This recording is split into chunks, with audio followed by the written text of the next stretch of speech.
ကဲအားလုံးပဲဝါသနာရှင်မိတ်ဆွေများခင်ဗျာကျွန်တော်အခုဘာလုပ်မလဲဆိုလို့ရှိရင်တော့စပီကာလေးပြင်มาဖြစ်ပါတယ်စပီကာလေးပြင်มาဖြစ်ပါတယ်ကျွန်တော်အားတဲ့အချိန်လေးပေါ့ဗျာအားတဲ့အချိန်လေးစပီကာလေးပြင်มาဖြစ်ပါတယ်စပီကာကတော့ဘာစပီကာလဲဆိုတော့10လက်မှ BNK စပီကာ10လက်မှ BNK စပီကာ10လက်မှ BNK စပီကာတန်လိုက်နှစ်ထပ်ပေါ့ဗျာအားလုံးကတော့စပိုက်ဒါတွေရောရွက်တွေရောကွိုင်တွေရောအကုန်လုံးတစားစီတော့ဖြုတ်ပလိုက်ပြီဗျဖြုတ်ပလိုက်ပြီဆိုတော့ကျွန်တော်ကအားလေးလုံးမလဲဆိုရင်အတွင်းထဲမှာရှိတဲ့တန်လိုက်တွေအမုံတွေပေါ့ဗျာပြောင်းထုတ်ရတာပေါ့ပြောင်းထုတ်ရတာပေါ့ဆိုတော့ဘာလို့ပြောင်းထုတ်အောင်လို့ဆိုတော့ဒီတန်လိုက်ဥတိုင်းဒီတန်လိုက်ဥတိုင်းထဲမှာရှိတဲ့တန်မှုန့်တွေအကုန်လုံးကိုကျွန်တော်တို့ကဘာလို့တော့ဆိုတော့တန်မှုန့်တွေအကုန်လုံးကို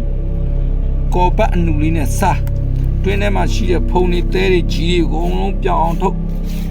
ပြီးသွားပြီဆိုရင်လုတ်ပုံလုံးဒီစနစ်ကိုကျွန်တော်ပြရမယ်ပြောင်းလုပ်ပြီးသွားပြီဆိုရင်အဝတ်စားလေးကိုပေါ့ဗျာကျွန်တော်တို့ဘာလုပ်မလို့ဆိုအဝတ်စားလေးကိုဓာတ်စီပဲဆွတ်တင်တာပဲဆွတ်ပြီးဆိုတော့ပြန်နေကျွန်တော်တို့ဒီအဝတ်ကလေးကိုတင်တာနဲ့ဆွတ်ပြီးဆိုတော့တင်တာတော့ဓာတ်စီနဲ့ဆွတ်ပြီးဆိုတော့လူခောက်ပြီးဒီတန်လိုက်ဥတိုင်းထဲမှာရှိတဲ့ဖုံလေးကိုဒီလိုမျိုးပေါ့အဓိကတော့ကျွန်တော်တို့ဒါတန်ရှင်းတော့လုပ်ပြီးသားပါဗျာလုတ်ပုံလုံးဒီစနစ်လေးကိုပြပြတာပါအဲ့လိုမျိုးပြီးသွားပြီဆိုတန်လိုက်မုံနေပြီးသွားပြီတန်လိုက်မုံနေပြောင်းသွားပြီဆိုတော့ပြန်နေတစ်ခါထပ်ပြီးတော့အဲ့လိုပဲတိတ်ကလေးနဲ့ပေါ့ဗျာတိတ်ကလေးနဲ့ဟုတ်လားဒီတိတ်ကလေးကိုကျွန်တော်ကတိတ်ကလေးနဲ့ဖြတ်လိုက်ပြီအဲ့တော့ကျွန်တော်ကအမြန်ပြလို့ဆိုတွင်းထဲမှာရှိတဲ့တန်မှုန့်တွေပါတွေကိုဒီတိတ်ကလေးနဲ့ဒီလေးခောက်ပြီးတော့တွင်းထဲမှာရှိတဲ့တန်မှုန့်တွေကိုတိတ်နဲ့ဆွဲအမုံမွားလေးတွေရှိတဲ့ဟာလေးတွေစတိတ်နဲ့ဆွဲလုံးတန်မှုန့်တွေပြောင်းသွားတဲ့အဆင့် level ထိအောင်အားလုံးလုပ်ပြီးသွားပြီဆိုရင်ကျွန်တော်တို့ဒီထဲကတန်လိုက်ဥတိုင်းထဲမှာရှိတဲ့တန်မှုတ်တွေတန်လိုက်ကြီးပေါ့ဗျာအကုန်ပြောင်းသွားပြီးတော့အမှုံတစ်စီးမှမရှိအောင်လုပ်ပြီးသွားပြီဆိုလို့ရှိရင်လီမုတ်ဆက်နဲ့ပေါ့ဗျာလိုကနဲ့မှုတ်ဆက်ရှိတဲ့ဖုံကြီးပြောင်းနေအောင်မှုတ်ပြီးဆိုရင်ကျွန်တော်ဘာစလုပ်လဲဆိုရင်သူ့ကိုထဲဖို့ပဲပေါ့ဗျာစပိုက်တာကလည်းသူ့ပဲစပိုက်တာ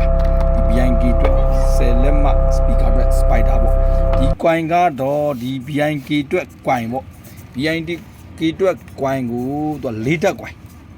စပီကာကွိုင်သူက၄တက်ကွိုင်ပတ်ထားတာသူက၄တက်ပေါ့ဗျာ၄တက်ပတ်ထားတာအဲ့၄တက်ကွိုင်ကိုဒီထဲကိုထည့်မှာစပီကာထည့်တဲ့အချိန်မှာသူကဘာလဲဆိုတော့ဒီတန်လိုက်ဥတိုင်းပေါ်မှာထည့်တဲ့အခါမှာသူက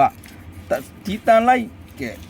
ဥတိုင်းတွေကိုဝင်သွားမယ်စပီကာကွိုင်ကပေါ့ဗျာဟိုးအတွင်းထဲထိအဆုံးထိလဲသူသွင်းလို့မရဘူးမသွင်းရဘူး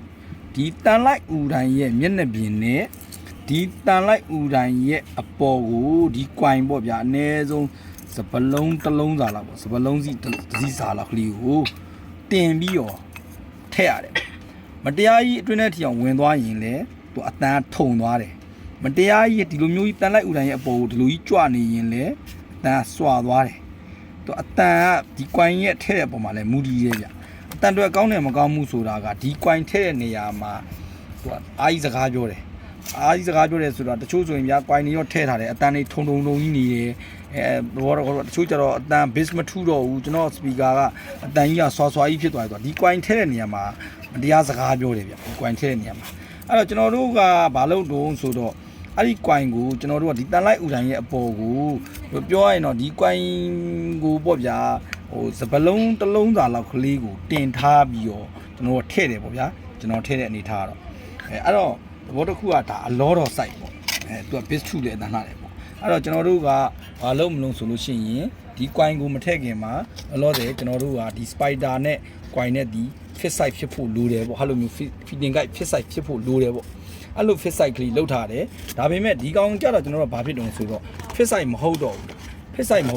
ဒီ speaker အရွက်နဲ့ coin နဲ့じゃ fit site မဟုတ်တော့ဘူး speaker အရွက်ကတီးလေးဖြစ်နေတယ်အဲ့တော့ကျွန်တော်တို့ကဘာဖြစ်လဲသူ့ရဲ့ sander နဲ့အတက်ယူပြီးတော့ဒီ coin နဲ့ကို marking ပေးပြီးတော့အရာလေးပေးပြီးတော့ကျွန်တော်တို့ကတ်ကြီးနဲ့ကိုက်မှာပေါ့ဗျာ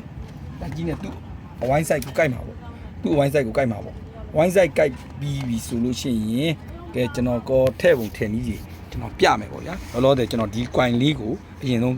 ကိုက်လိုက်ပါဦးမယ်